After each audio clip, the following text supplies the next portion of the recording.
네, 이 같은 쿠팡 개인정보 유출 사태를 두고 정치권에서도 일제히 강한 비판을 쏟아내는 가운데 책임 소재를 둘러싸고는 여야가 서로 다른 주장을 내놓고 있습니다. 한편 12.3 비상계엄 사태 1년을 앞두고 정치권 공방도 더욱 격화되는 모습인데요. 배종호 한국정치평론가협회장, 김철현 전 국회정책연구위원과 함께 자세한 내용 짚어보겠습니다. 두 분 어서 오십시오. 안녕하세요. 네, 안녕하세요. 예, 안녕하십니까. 저희가 앞선 보도들을 통해서 전해드리고 있는 것처럼 쿠팡 개인정보 유출 사태를 두고 정치권에서도 여러 목소리들이 분출을 하고 있습니다. 지금 여야 모두 진상규명을 요구를 하면서도 민주당에서는 지금 전 정부의 보안 공백이다. 국민의힘에서는 현 정부의 사이버 컨트롤 타워의 부재다. 이 부분을 문제 삼고 있는데 국민의힘에서 지금 수석 대변인 논평을 통해서 현 정부에서 계속해서 이러한 사태가 발생하고 있는데 컨트롤 타워가 사실상 작동하지 않았다라고 비판을 가했습니다. 먼저 의견 듣겠습니다. 네, 이 문제와 관련해서는 일단 정치권이 서로 내탓 공방만 하고 있는데 이것은 내탓 공방할 문제는 아니고 어떻게 하면은 여야가 머리를 맞대서 이런 어떻게 보면 이제 국민적인 참사라고 할 수 있는데요. 이런 참사가 전 정부에도 있었고 현 정부에도 있었단 말이에요. 계속해서 잇따르고 있는 이런 대형 참사를 막을 수 있겠는가라는 것과 관련해서 좀 여야가 초당적으로 협력하고 대안을 마련해야 된다라는 것이 국민들이 요구하는 그런 목소리가 아닐까 이렇게 생각이 되고요. 일단 윤석열 정권에서도 이런 안타까운 개인정보 대규모 유출 사건이 계속이 됐습니다. 일단 LG U+와 관련해서는 2023년도에 한 30만 명 정도의 개인정보 유출이 됐고요. 그리고 또 SK텔레콤 같은 경우는 무려 2,300만 명의 개인정보가 유출이 됐습니다. 이거는 이제 말씀드린 대로 윤석열 전 정권 때 시절이고 그렇다고 그래서 이게 지금 이재명 정권에서는 이런 일이 일어나지 않았느냐. 이번에 이제 쿠팡 같은 경우는 무려 3,300만 명, 거의 전 고객 정보가 유출이 됐고, 개인 주소, 이메일 주소 등등 해가지고 모든 개인 정보가 유출됐기 때문에 굉장히 심각한 사고입니다. 2차, 3차 피해까지 우려되는 그런 상황에서 정치권이 내탁 공방은 중단하고 일단 국가적 차원에서 전반적인 점검은 좀 꼭 필요할 것 같습니다.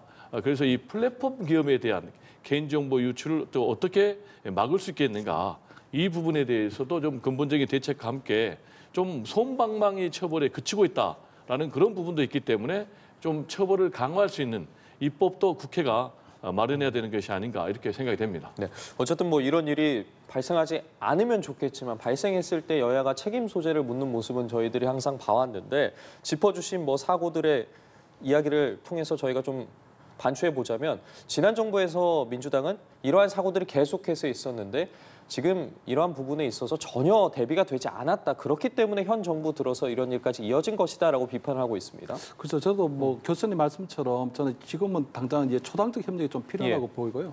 사실 지금 다양한 형태의 지금 계속적으로 해킹이라든가 이런 시도들이 이어지고 있기 때문에 민간 기업에서 사실은 최고의 보안을 요구해야 되는 부분들이 보면 고객의 정보 관리에 대한 보호거든요. 근데 아마 쿠팡 같은 경우에는 그러한 최고의 보안 역량을 할 만큼의 투자를 좀 안 한 걸로 일단 보이는 부분이 있거든요. 그렇기 때문에 저는 지금은 서로의 서로 간의 탓을 하기보다는 지금 초당적인 협력 차원에서 이 사태를 조만간 빨리 수습하는 게 좀 필요하다고 보이고 지금 같은 경우에는 아마 정부 차원에서 비상대책반이 가동은 되겠지만 이번에 고객이 유출된 고객 정보가 워낙 크기 때문에 지금 2차, 3차 어떤 형태로의 피해로 이어질지는 지금 알 수가 없는 상황이거든요. 그렇기 때문에 저는 지금 당장은 사태의 원인을 파악하고 추가적인 피해를 막는데 일단은 초당적 협력이 좀 필요하다고 보이고 다만 쿠팡 같은 경우는 이번에 정보 유출도 문제지만 최근에 보면 계속적으로 새벽 배송과 관련된 근로자 사망들이 잇따르고 있는 상황이거든요. 특히 또 쿠팡 특검도 발족된 걸 보면 어쨌든 계속적으로 수사에 대한 무마했다는 그런 위압 의혹에 관련해서는 또 쿠팡 특검도 가동을 하고 있는 부분이 있기 때문에 저는 전반적으로 쿠팡의 전반적인 운영이라든가 경영 실태에 대해서도 조금 국가적 정부 차원에서 어떤 실태 조사가 좀 필요하지 않을까 저는 이렇게는 보입니다. 예, 연장선상에서 이제 여쭤보자면 사실은 이런 상황이 발생했을 때 기업 측면에서 대응할 수 있는 게 있을 것이고 또 입법부에서 할 수 있는 게 있을 거고요. 정부에서 지금 관계부처 긴급 소집하고 민관합동조사단 가동은 됐는데 언급해 주신 것처럼 2차 피해라든지 이런 게 우려되는 상황이라서 향후에는 좀 대응 방안을 마련할 때 어떤 부분에 집중해야겠습니까? 네, 잠깐 언급하셨지만 역시 이제 가장 중요한 것은 어떻게 하면 2차, 3차 피해를 방지하겠는가. 이게 가장 중요한 것 같고요. 일단 개인정보 3,300만 명이 유출됐기 때문에 이걸 이제 스미싱 사기, 그러니까 문자하고 악성 링크하고 해가지고 금융 사기가 이어질 수가 있기 때문에 이걸 막는 방법이 굉장히 중요하고, 그리고 이번에 이제 쿠팡만 개인정보가 유출된 게 아니고 아까 말씀드린 대로 통신사, 금융사에서도 개인정보가 유출됐기 때문에 이 유출된 개인정보를 가지고 특정인을 유출할 수가 있거든요. 그래가지고 이 특정인을 대상으로 범죄할 수 있는 이 3차 피해가 일어날 수 있기 때문에 어떻게 하면 이 피해를 방지할 수 있겠는가, 이게 이제 가장 우선시 돼야 되겠고요.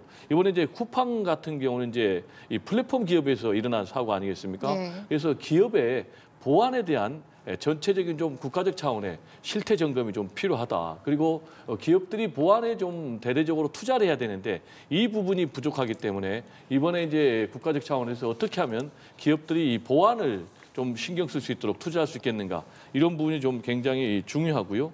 그리고 내부의 보안 점검이 좀 필요한 이유가 이번에 쿠팡 같은 경우는 외부에서 해킹에 의한 그런 사고가 아니고 내부의 쿠팡 직원이 이걸 유출한 그런 사고이기 때문에 보안 점검이 굉장히 필요한 것이 아닌가 이렇게 생각이 되고, 그리고 국가적 차원의 총체적인 점검이 좀 필요한 것 같습니다.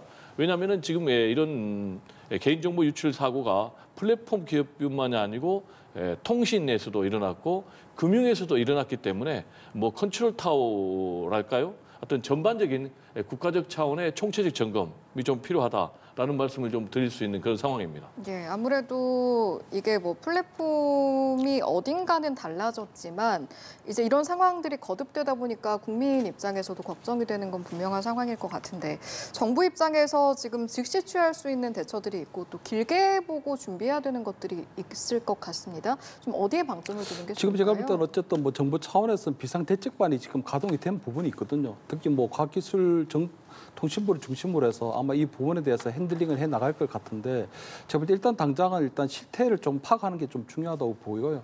특히 쿠팡 같은 경우는 이 사건이 발생한 지가 지금 한 5개월 동안 거의 아무것도 대책을 마련하지 않았고 또 정부 부처에도 제대로 보고를 하지 않았다는 부분들이 있는 거거든요. 그렇기 때문에 지금은 아마 우리 정부 차원에서 들어갔을 때 일단 실태 파악을 하게 되면 일단 단기적으로는 일단 그 상황이 벌어지게 될 텐데, 저는 아마 방금 얘기하신 것처럼 2차, 3차 이제 앞으로 여러 가지 이제 추가적인 어떤 스미싱이라든가 이런 피싱 뭐 이 공격들도 예상이 되고 있는 부분이 있어서 예. 그런 부분에 있어서는 아무래도 소비자들이 일단 경각심이 제일 중요할 것 같다. 특히 아마 택배 서비스가 새벽 우리 배송 같은 경우에도 보면 쿠팡 같은 경우에는 택배 도착했습니다 하는 이런 메시지를 보내면서 스미싱 이런 여러 가지 것들도 우려가 되는 부분이 있기 때문에 그런 부분에 있어서는 일단은 우리 국민 한 분 한 분들이 어떤 경각심을 갖고 이번 사태에 조금 대처하는 것이 중요하다 이렇게 보입니다.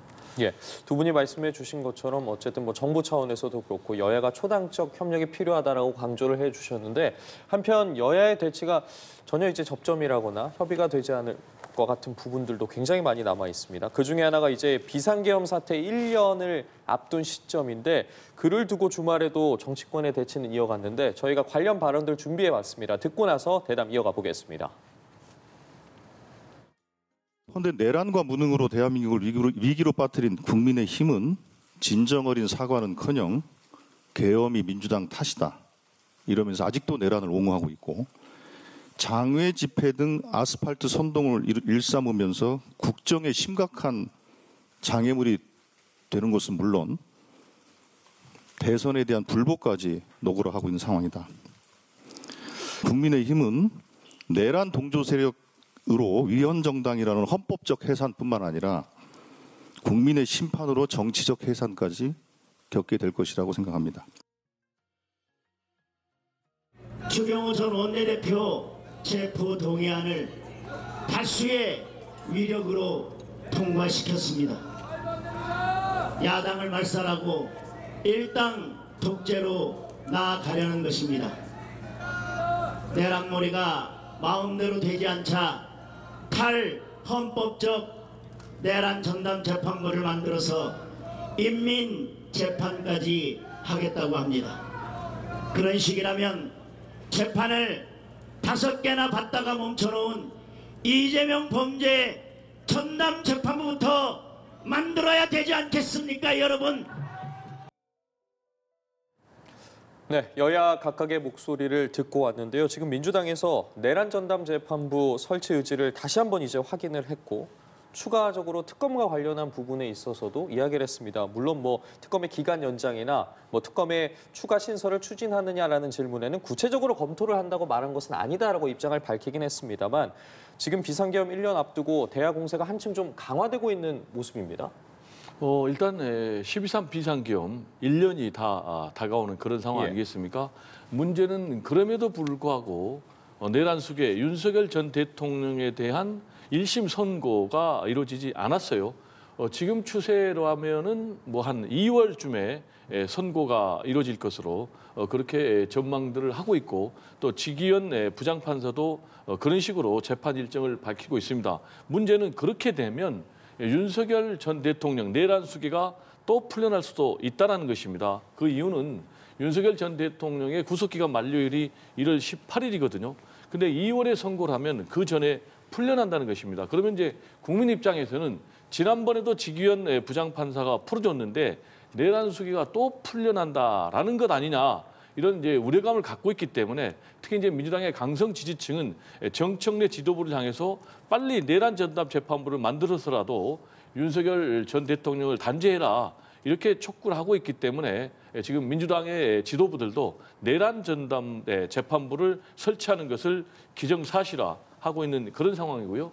두 번째로는 우리가 계속해서 최근에 내란 중요 임무 종사자들의 특검이 요청한 구속영장 계속 기각이 되고 있지 않습니까? 대표적인 게 뭐 한덕수 전 국무총리, 박성재 법무부 장관인데 전 법무부 장관인데 이렇게 되면은 특검이 더 연장이 될 수밖에 없다. 그래서 특검 기간을 연장하거나 새로운 특검을 신설하거나 이 부분은 아직 방침이 정해져 있지 않지만 둘 중에 어떤 형태를 취하든 간에 특검 수사가 계속될 것으로 그렇게 보여지고요. 역시 이제 다음 달 2일 날 추경호 전 국민의힘 원내대표 지금 이제 구속영장 실질 심사에 따라서 과연 구속이 되느냐, 구속이 되지 않느냐의 관림길에 있는데 만약에 구속이 된다면 민주당에서는 위헌정당에 해당이 된다.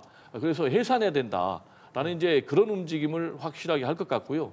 지금까지 이제 정청래 대표 얘기를 보면 지금 과거에 통진당에 같은 경우는 내란 예비 음모라든지 내란 선동과 관련한 혐의만으로도 정당으로 해산이 됐단 말이에요. 위헌정당으로. 그렇다면은 국민의힘 같은 경우는 이건 뭐 12.3 비상계엄 해제 표결을 방해했기 때문에 이거는 10번이고 100번이고 더 해산갑니다. 이렇게 주장하고 있기 때문에 특히 이제 이런 때리기, 국민의힘 때리기는 내년 6월 지방선거하고도 맞물려 있다 이렇게 봐야 되거든요. 그렇다면은 저는 민주당에서는 국민의힘을 향해서 위헌정당은 해산해야 된다라는 그런 움직임. 그리고 내란 전담 재판부 또 특검 수사기간 연장 이런 고삐들 더 바짝 조일 것으로 그렇게 전망이 됩니다. 말씀해 주신 것처럼 두 가지 부분이에요. 저희도 앞서 영상을 통해서 목소리 들어봤는데 조승래 더불어민주당 사무총장 같은 경우에도 지금 특검과 관련해서 오늘 이제 기자간담회에서 그런 이야기들을 했습니다. 국민의 걱정과 분노를 완벽하게 해소하지 못한 상황이다라는 부분을 짚었고 나아가서 지금 국민의힘 위헌정당 해산 심판과 관련해서는 지금 헌법적인 해산뿐만 아니라 국민의 심판으로 정치적인 해산까지 겪게 될 것이다라는 입장을 듣고 왔습니다. 이 두 가지 부분에 대해서 좀 의견 그래서 일단 듣겠습니다. 뭐 국민 입장에서 볼 때는 이 내란 정당 프레임이라는 자체가 굉장히 부당하다는 거거든요. 엄밀하게 따지면 국민의힘도 어떤 계엄의 피해자 정당이라고 할 수 있는 겁니다. 왜냐하면 그때 당시 아마 민주당 김민석 의원이 비상계엄이라는 얘기를 먼저 했었거든요. 그때도 보면 아마 국회에 나온 김용현 전 국방부 장관이라든가 국민의힘에서도 이 지금 시기에 비상계엄이라는 게 말이 안 된다고 했던 부분이 있기 때문에 이 비상계엄과 관련해서 국민의힘 아무런 뭐 어떤 뭐 사전에 모의한다거나 어떤 연대해야 된다거나 이런 것들이 전혀 없었던 부분이 있거든요. 그런데도 불구하고 어쨌든 비상계엄이라고 하는 상황이 벌어진 것에 대해서 집권 당이었기 때문에 총괄적인 정치적 책임으로부터 자유로울 수 없다는 건 있지만 적어도 민주당에서 얘기하는 그 내란 정당이라고 하는 프레임은 잘못됐다는 부분들을 얘기하고 있는 거거든요. 그렇기 때문에 아마 장동혁 대표가 지금 장애 집회로 나간 부분에 있어서는 어쨌든 그 내란 정당의 프레임으로부터 지금 옴짝달싹하지 못하고 있는 상황이었는데 일단은 대장동 항소 포기라든가 여러 가지 부분들이 있었기 때문에 그 부분에 있어서는 정치적으로 조금 반격할 수 있는 계기가 됐다고 생각을 하는 거고요. 한편으로 볼 때는 어쨌든 지금 계속적으로 만약 내란 전담 재판부를 만들게 되면 이재명 대통령과 관련된 여러 가지 재판이 중지된 부분이 있어서도 그러면 별도의 재판이 진행되어야 되는 거 아니냐. 결국은 최선의 방어는 최선의 공개, 최선의 방어가 되는 꼴이다. 그렇게 얘기를 하는 것 같고요.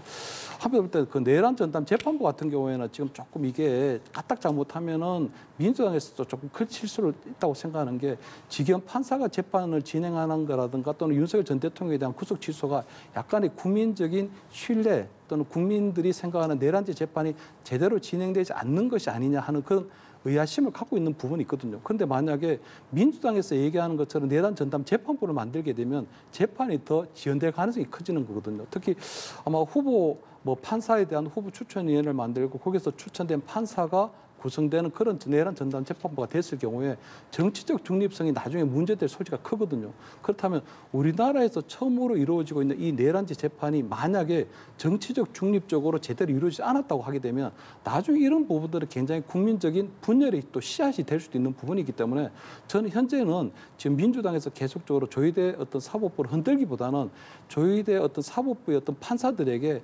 나름대로의 어떤 양심과 그리고 헌법과 법률에 따른 그런 심판 내려질 수 있도록 지금은 차분하게 기다려주고 오히려 격려해 주는 것이 오히려 맞는 방법이 아닌가 저는 이런 말씀을 드립니다. 네, 알겠습니다. 국민의힘 이야기도 좀 해볼까요? 장동혁 대표가 강원도 춘천에서 국민대회를 이어갔는데 정권 조기 종식이라는 것을 재차 언급하기도 했지만 행간을 읽고 싶은 것은 두 번이나 임기를 채우지 못하고 정권을 내줘서 송구하다 이런 이야기도 나왔단 말이죠. 이 시점에 이런 행간은 좀 어떻게 읽어내야겠습니까? 그래서 일단은 지금 보수 정당이 참 부끄럽게도 지금 두 번의 지금 대통령 탄핵을 당한 사태가 있는 부분이거든요. 그런데 저는 지금 장동혁 대표가 지금 비상계엄에 대한 사과 메시지를 이번에 대구 집회에서 내긴 냈거든요. 예. 하지만 그런 부분들이 아직까지는 국민의 눈높이에 지금 미치지 못하고 있고 굉장히 부족하고 또 시기적으로도 지금 조금 늦었고 또 거기다가 지금 깔끔하게 지금 대국민 사과를 한 부분은 아니라는 부분 맞는 부분이 있거든요. 다만 저는 지금 장동혁 대표가 얘기하고 있는 부분들은 저는 조금 잘못된 탄핵 학습 효과에서 나온 것이 아닌가. 그렇기 때문에 과거에 보면 2017년도에 박근혜 대통령 탄핵 대선 때 보면 그 다음에 치러진 2018년도 지방선거라든가 2020년도 20대 어떤 국회의원 총선에서도 보면 국민의힘이 다 대패했거든요. 그런데도 불구하고 윤석열이라는 후보를 발굴해서 정권 재창출했던 것처럼 아마 이번에 탄핵에 대해서도 내년에 지방선거라든가 그다음에 어떤 총선에서는 아무래도 국민의힘이 비상계엄 또는 탄핵에 대한 원죄가 있기 때문에 당장 어떤 정치적으로 승기를 잡을 수 있는 계기는 안 된다. 그렇다면 지금 당장은 자유우파 진영을 조금 결집하면서 나름대로 대여 투쟁을 해나가는 그런 부분들이 국민의힘에서 취할 수 있는 가장 현명하고 최선의 선택이라고 이렇게 판단을 하고 있는 걸로 보이거든요. 네. 하지만 그런 부분들은 지금 제가 볼 때 지금 그때와는 전혀 상황이 달라져 있고 지금 또 두 번의 탄핵 사태를 맞이하면서 국민들이 느끼는 그 12월 3일, 작년 12월 3일 날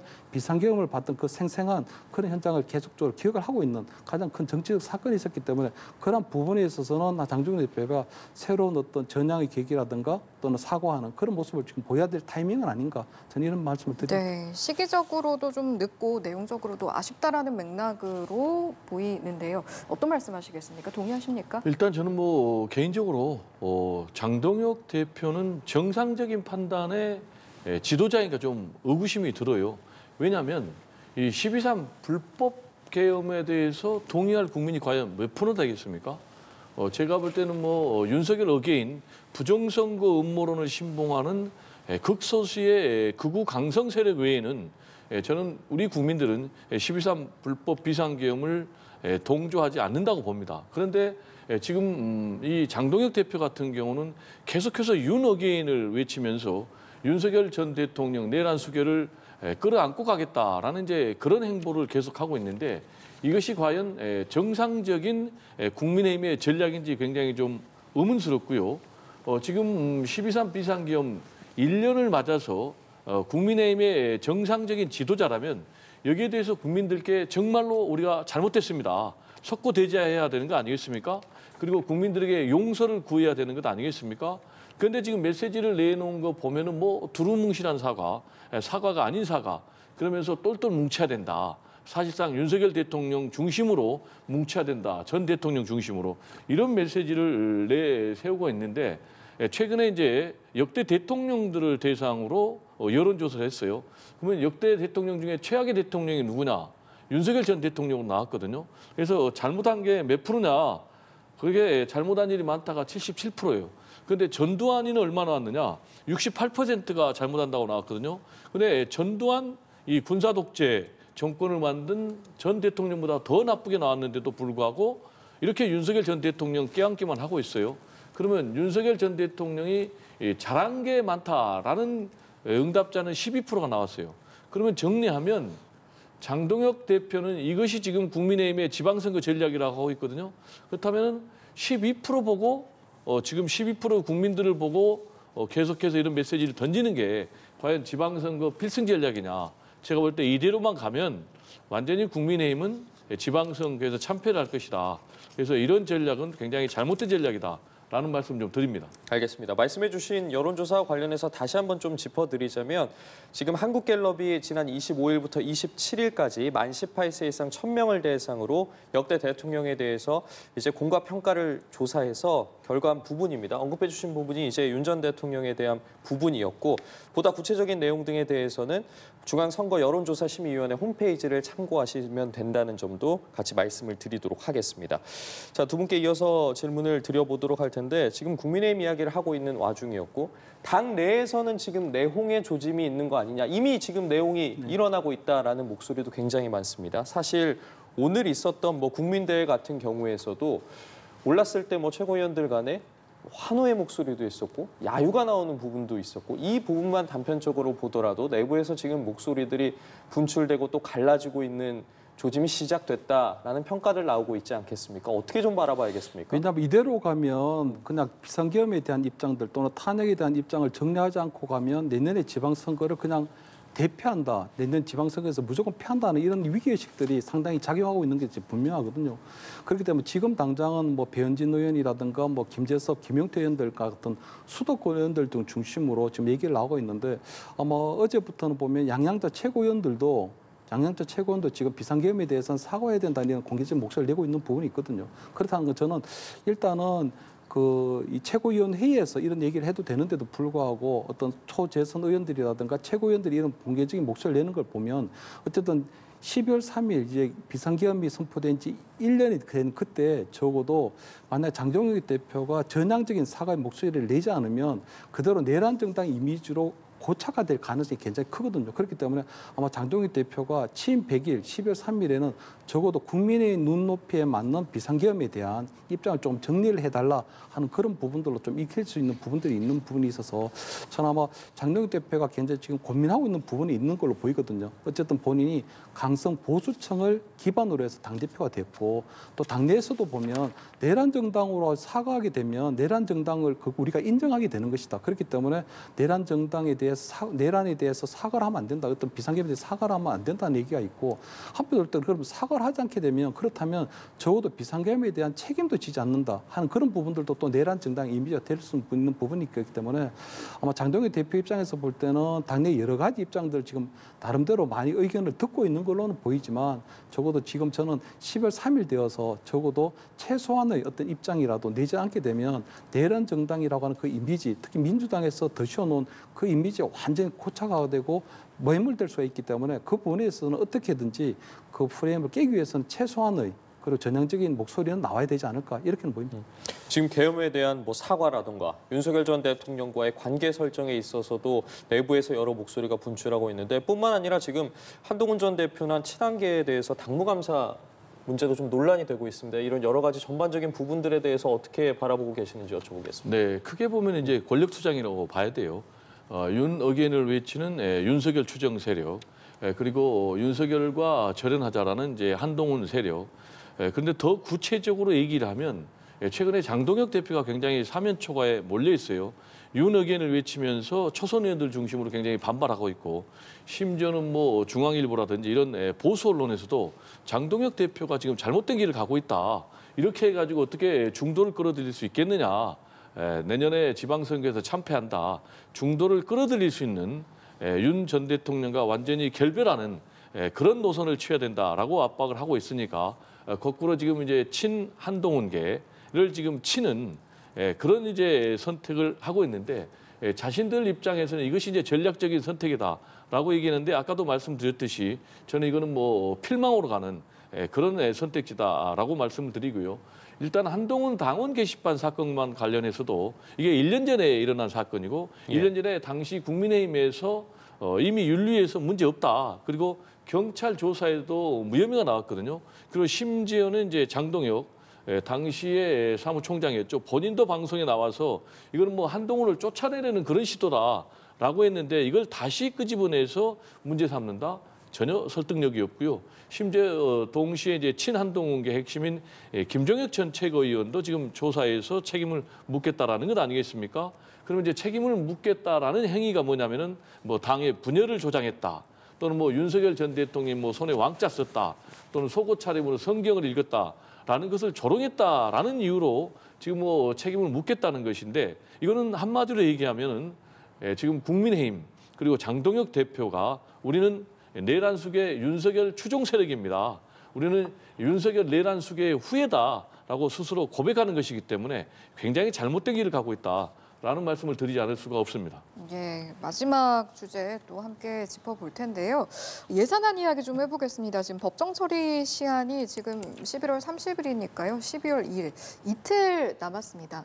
막판 극적 타결 가능성 기대해 볼 수 있겠습니까? 그래서 뭐 이재명 대통령도 아무래도 새 정부 들어와서 첫 예산이기 때문에 여야 합의로 조금 아름답게 처리되기를 조금 기다리고 있는 것 같거든요. 그렇기 때문에 저는 아마 여야 간의 마지막 아마 굉장히 좀 수기 과정에 들어갈 걸로 보이는데, 저는 적어도 민주당에서 특활비에 대한 부분, 특히 윤석열 정권 때 마지막으로 특활비 같은 경우에는 국정 운영에 없어도 아무런 상관이 없다고 했던 그 예산 정도에 대해서는 적어도 뭐 원내대표가 그 부분에 대해서는 약간 유감 표명이라든가 입장 표명을 좀 있어야 되지 않나 하는 생각이 들고요.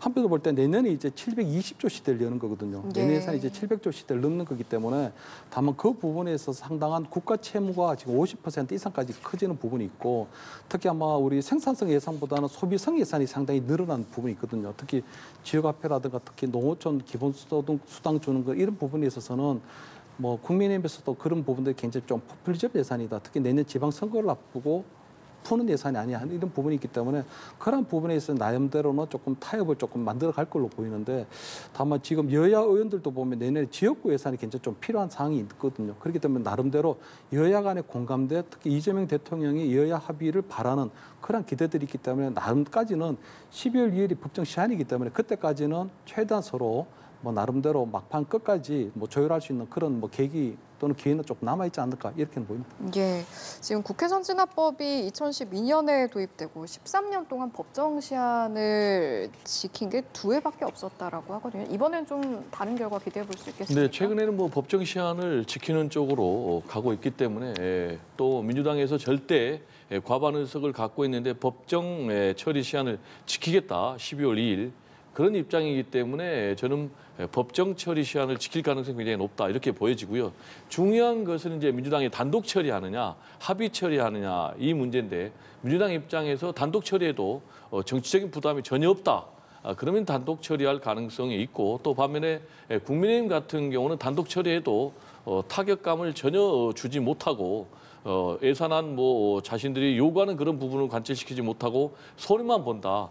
그러면 이제 타협될 가능성도 있다고 보는데, 지금 뭐 원내대표 회담까지 했는데도 불구하고 평행선을 긋고 있는 것이 한 100여 건이나 된다고 그래요. 그래서 이 부분을 좀 최대한 좁혀야 될 것 같고, 지금 이제 가장 문제가 되고 있는 것이 이제 정책펀드 3조 5천억 그대로 통과시킬 거냐라는 부분, 그리고 지역사랑 상품권 관련 예산이 한 1조 되는데 이 부분과 관련해서 격돌을 하고 있는데, 아까 말씀드린 대로 서로 득실을 따져서 제가 볼 때는 뭐 움직인다면은 막판에 극적인 타결 가능성도 있지만 지금 입장에서는 민주당 같은 경우 정치적으로 전혀 문제가 없다라는 그런 판단을 하고 있기 때문에 단독 처리 가능성도 상당히 높은 그런 상황이 아닌가 이렇게 생각이 됩니다.